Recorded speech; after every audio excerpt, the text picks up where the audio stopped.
Does the Bible support polygamy? Polygamy is a topic that catches our attention even today. We see it on TV shows like Sister Wives, Seeking Sister Wife, and Escaping Polygamy. The world seems to promote different forms of relationships, all in the name of love, freedom, and human rights. But does the Bible teach us the same thing, specifically on polygamy? And what does this imply about a woman's worth? I have watched a few episodes of these shows in the past to see whether polygamy really lives up to what it claims to offer. I couldn't help but notice that polygamy actually falls short in the love department. In one of these shows in particular, when the women were asked about polygamy, while they gave their own definition of marriage and all of their perceived benefits from polygamy, on the actual day-to-day footage, it seemed unnatural for them to see or even think about certain things happening in their polygamous marriage concerning the other wives. I noticed jealousy was a big problem. No gift or special outing could be done for one wife that another wife wouldn't be hurt by not receiving the same in their own relationship. The husband of multiple wives needed to be fair and not show any favoritism to any of his wives.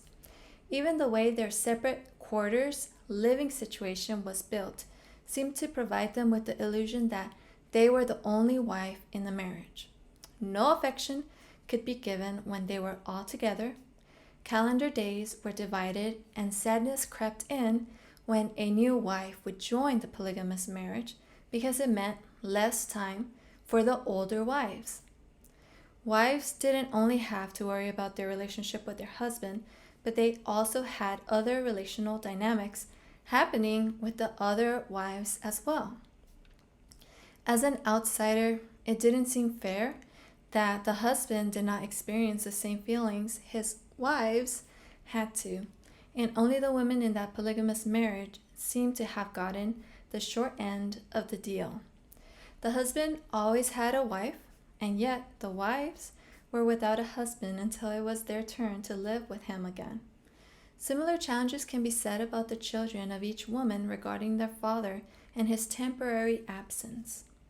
It was as though these women embraced and advocated polygamy, but still longed to have an exclusive relationship with their husband, and were hurt by the reality of what polygamy really implies.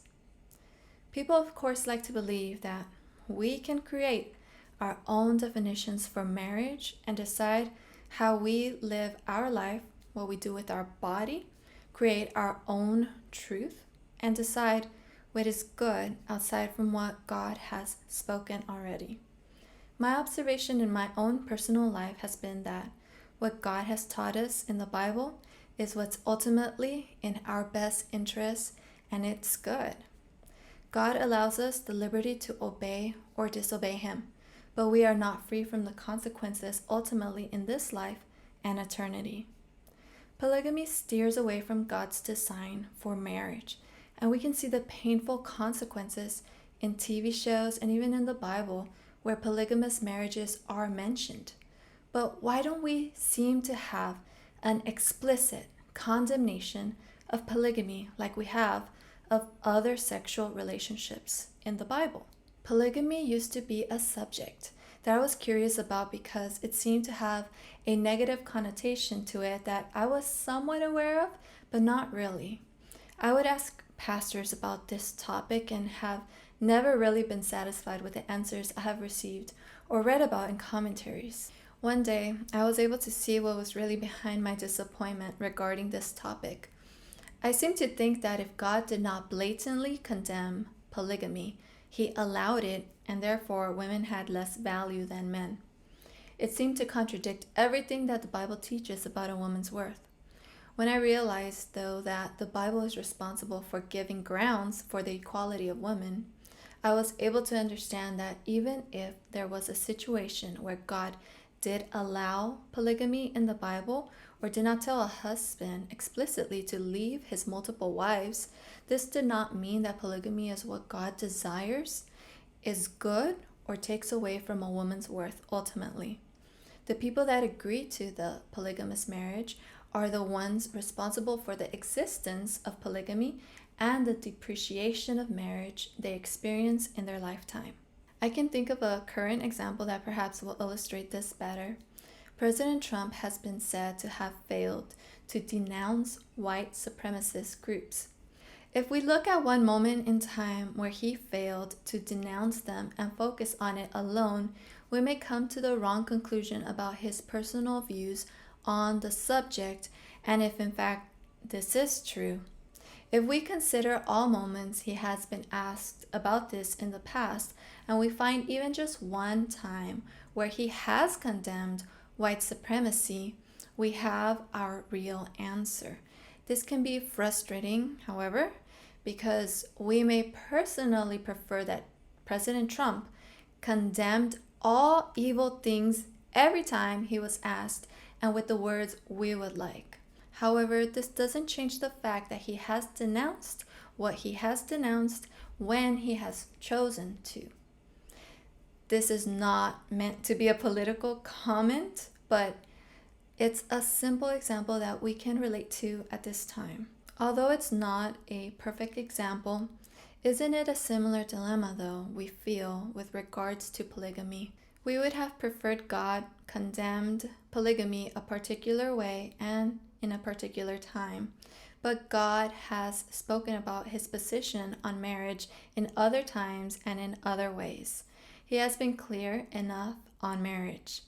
In the beginning of the Bible, we find the account of the first man and the first woman.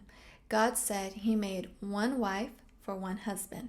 Jesus repeated the same message in the Gospels, and the same is taught to the church throughout the New Testament. It may seem as a suggestion, but in actuality, this is something commanded by the God of the universe. He is teaching us what marriage really is because he created it. Anything else is a man-made definition and design. If you're interested in reading more on what the Bible teaches about a woman's worth and other considerations on controversial topics regarding women in the Bible, I received a book by author David Wilbur called Is God a Misogynist? That you might like to check out. He lays out a case for why people that try to make the Bible seem anti-women are actually wrong. I also like how he cites many sources for further reading, and although we may not agree on everything, it's interesting to hear more information on these important topics that often receive very little attention. I'll leave his website on the description of this video if you'd like to learn more about the author.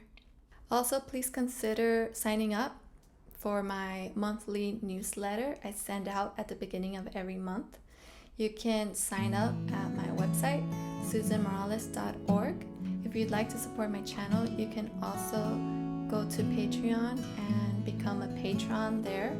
I do a live video at the end of every month for my patrons.